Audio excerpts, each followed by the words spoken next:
What is up, metal and heavy music fans? It's Flight of Icarus again with MetalTrenches.com, and I have been challenged by Quest for Metal to share my favorite year in metal music. The hour of reckoning draws near. And of course, as always, if you'd like to be kept up to date with the best and brightest metal bands and albums from the underground and above, then stick with me by hitting that subscribe button down below.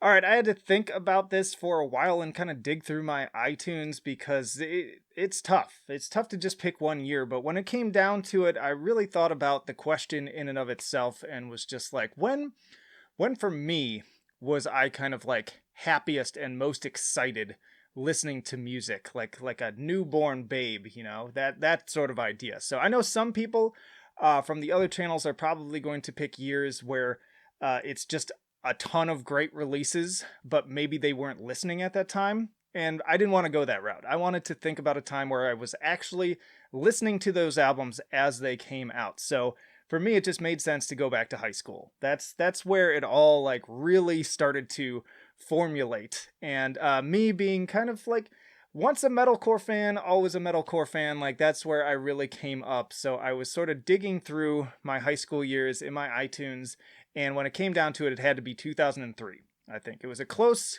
bet between 2002 and a little bit of 2004 in there as well, but 2003 had the most of my like all-time favorite releases that really kick-started my love of metal just in general, not just in metalcore, but kind of jump-started me into other directions as well. And there's still some of the albums that I probably still listen to and re-listen to the most today. So kicking off with like the core ones, the no pun intended, like the ones that I was listening to the most, because this definitely was heavy in my metalcore phase. We had As I Lay Dying with Frail Words Collapse. This was their first major label album. They did have an album just before this, Beneath the Encasing of Ashes, but this was like, for all intents and purposes, kind of like their major debut. And I remember learning to play Forever on the guitar.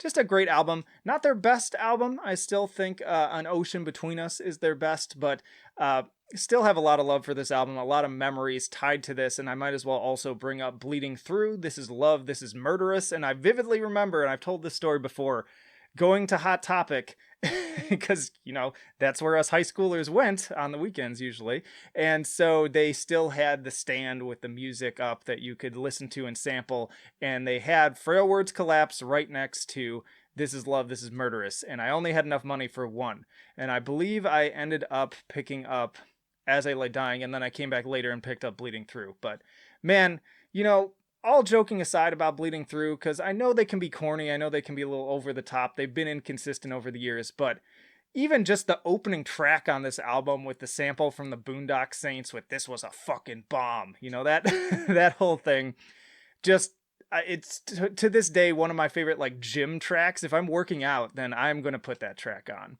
Beloved came out with Failure On, nice little kind of more underground release, not as many people talk about, but whenever I talk in like the metalcore circle and I bring up this album, people are like, oh man, The Beloved, that was an amazing album. Between the Buried in Me, the Silent Circus, so again, like this really jump-starting their career. That album is just batshit.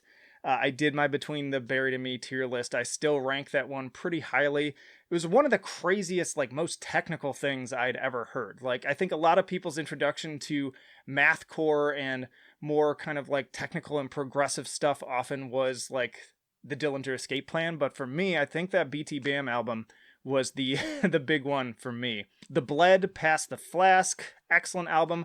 Darkest Hour, Hidden Hands of a Sadist Nation. Again, not my favorite of theirs, but a solid album. Every Time I Die dropped Hot Damn, which I still, Ebola-rama.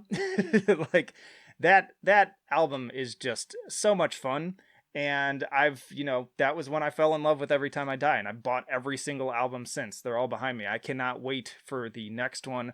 From Autumn to Ashes, The Fiction We Live, like the debut more, but this album's kind of grown on me over the years too. Nodes of Ranvier with their self-titled, another kind of more obscure pick, but solid album. And then Poison the Well, You Come Before You. One of my favorite albums of all time. It's in my top 10. It's my favorite metalcore album of all time from my favorite metalcore band of all time. This is just, you cannot not love this album. If you don't like this album, get in the fucking bin, as as the other channels say at this point. But oh my god, like I cannot say enough good things about this album. I've talked about it plenty already. I've done a tier list, all that stuff. So I will move on from there. A Static Lullaby and Don't Forget to Breathe.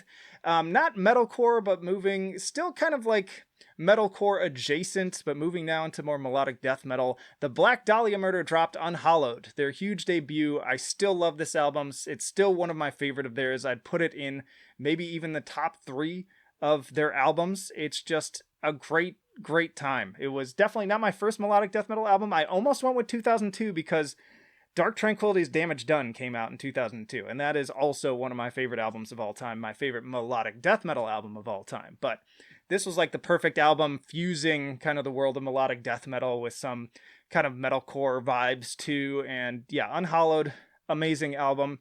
You also had more kind of like alternative metal stuff, like A Perfect Circle dropped 13th Step. You had Deftones dropping their self-titled, one of my lesser favorite albums from them, but a unique one, and one that I remember a lot, because obviously I love White Pony and was very much anticipating what to expect from this follow-up. And then we get into the more heavier stuff, the groove metal kind of territory. Lamb of God, As the Palaces Burn, another one of probably my favorite metal albums of all time.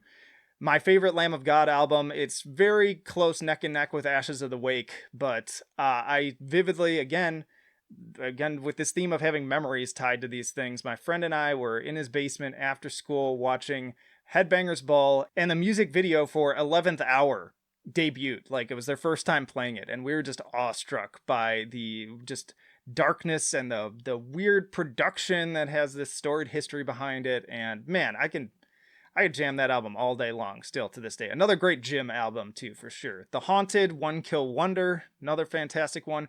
Devil Driver dropped their self-titled debut at this point too, and I was a big Cold Chamber fan at the time too, so I was super excited about that and absolutely fell in love with that album. Still have a lot of fun with that one. Dimmu Borgir, Death Cult Armageddon.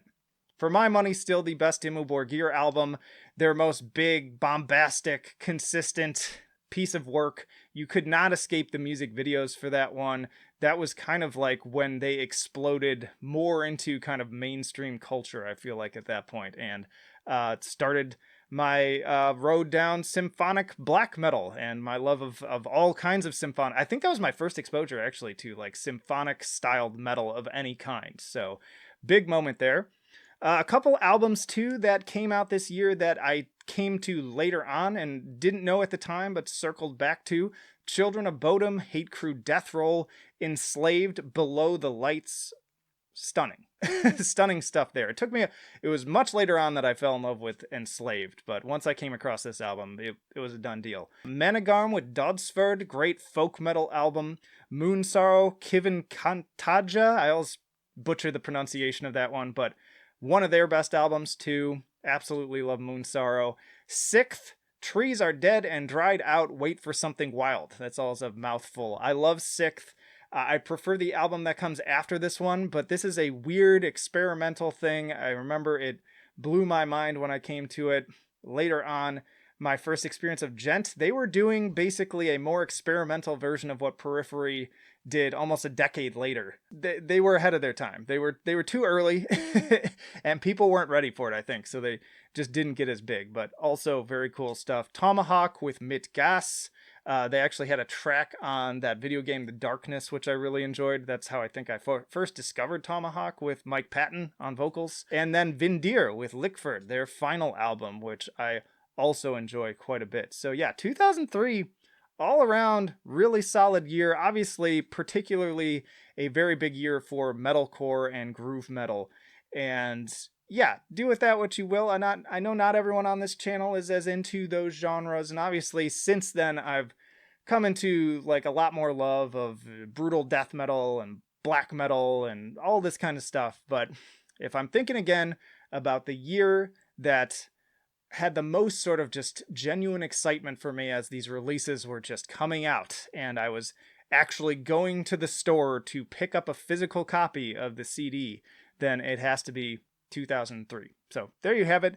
That is my favorite year in metal, and I'll be interested to see what all of the other channels have to say about this. So I hope everybody watches the other ones. And then, of course, if you just happen to be new here, you somehow stumbled into this video of all things. I don't know how that would happen, but hey, stick around. I got plenty more videos coming right after this one. Also, full album reviews, interviews of bands on the podcast, tier lists, you name it, we've got it. So plenty of reasons to subscribe if you've not already. Also, chat with us on the Discord and support on Patreon. But that'll do it for now.